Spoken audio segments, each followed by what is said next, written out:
All right, it is an absolutely beautiful day outside. I have 5-ish hours before I have to go to bed. The cat is relatively calm, and the new Riley Sagar book is coming out tomorrow. My library loan for Hyde is going to expire soon. So I think I want to see how much of that I can get read today for the Literally Dead Book Club. I know it's having a lot of people DNF it or not really like it, so maybe I'm not saying I'm vlogging this experience, but maybe I'll check in a little bit more often as I get through this book. I'll do as much as I can today, and then after I finish the Riley Sagar book, I should be able to finish off Hyde. Or the library will take it away from me. We'll see what happens. All right, so far I'm enjoying Hyde well enough. Starting off more or less standard. A girl alone in the world, seems like her family's been killed, is living in a shelter, and she is being given the opportunity to take part in what is essentially a game of hide and seek / possible reality show. And yeah, to win some money that could change your life. We're being introduced to the other characters, the competitors in this game. We're in an area now we don't know. And starting off, they're okay. I'm enjoying the characters well enough. Not much to say this early on in the book, and obviously I don't want to go into spoilers. However, I do have some good news. It is the next day, and Riley Sagar's new book came out. I absolutely love Riley Sagar. Give me a trope-filled book. Just, I love a good trope, and that's kind of what his books are. I am, like, almost halfway through this. I bought it yesterday on publication day, and just, honestly, I read half it during my breaks at work, and I regret nothing. It is fantastic. I will be finishing this today, so you might get a few little thoughts on this. House Across the Lake. Girl becomes obsessed with another woman's life. Not really stalkery obsessed, which is nice. And just like she's missing, she's concerned.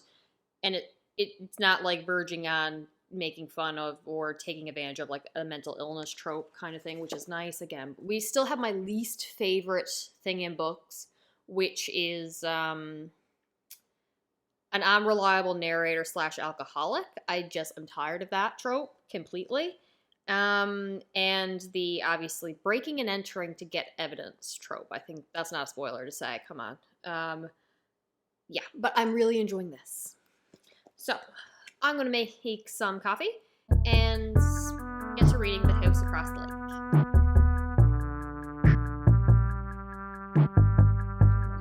I'm just going to summarize the majority of this book as dun dun dun. I love this. Yeah. It's a good time. It's a good time. Yes. Some people aren't going to like this. This is my vibe. Yes. If you read this book, this is my vibe. I want this to continue. I don't want this to just be a throwaway. Yes, this is my vibe. Just so we're clear. I'm sorry, what? All right, so I have finished Hyde. Hate it like 99% of it. This was a terrible book. Oh my god, I was bored. So bored the entire time. And I don't understand how it got so many good reviews and also a lot of DNF. So maybe it's both mixed reviews. Anywho, I'm most angry at the wasted potential of this book. My personal opinion. Obviously, it's so much work to write a book. I could never do it. I'd like to try, but I'd fail. So all the respect in the world for being able to write and complete a book. It's just, this one was not to my personal taste. Let's put it that way. I feel like the story could have been so much better. Just if the focus is in the wrong place. You know that joke in Harry Potter, which again, I haven't watched or read Harry Potter, but that tournament thing they did and all the events are like terrible spectator sports? That's what this reminded me of in terms of like, you're playing hide and seek, and the concept is partly it could turn into a reality show.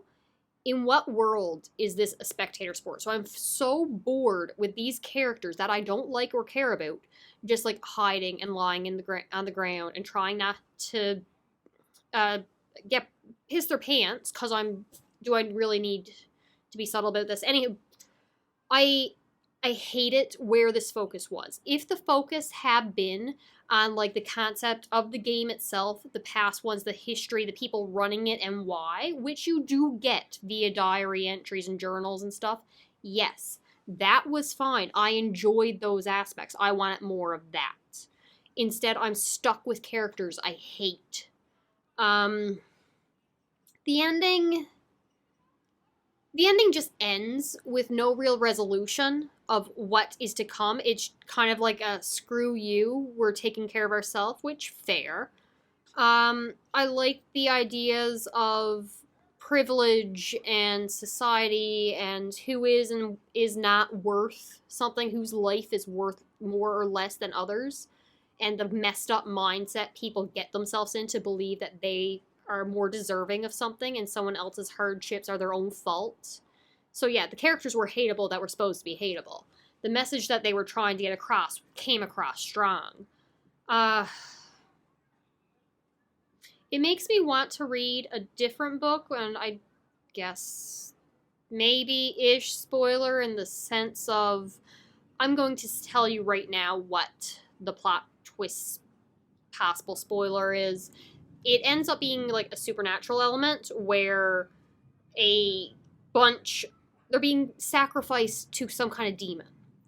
And I hate it, a lot of things about it, but it makes me want to read The God in the Shed, something like that, which I think is about a guy whose father has died, and it turns out that the father may or may not have been a serial killer and may or may not have a demon god thing locked in his shed. I don't know, but I kind of want to read that now. I hate it, Hyde. I hate it so much. It really did read like YA. These characters did not feel like adults. They felt like bratty teenagers. And they were driving me up the wall. Yeah, no, not for me at all. What else? I'm gonna circle back to, what's it called? The House Across the Lake. Everyone is despising that book so much, and I knew they would. It is not for everyone. So my taste is take the most cliche tropes and either execute them well or make them go completely off the rails.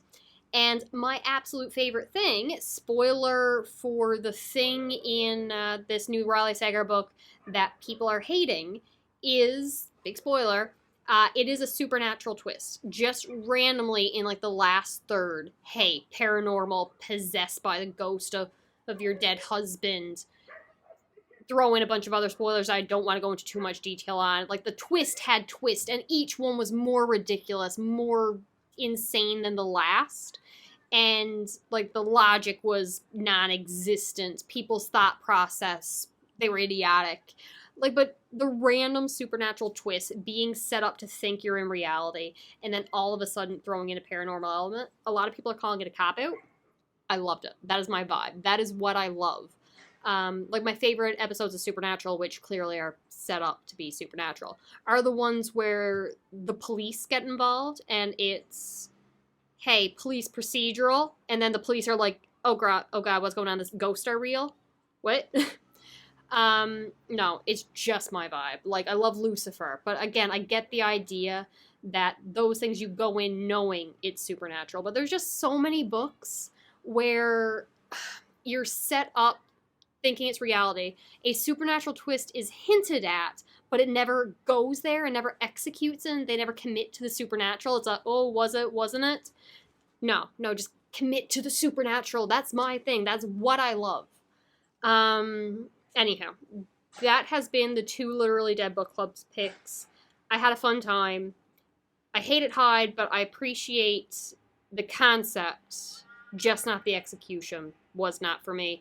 I will talk to you later. See ya.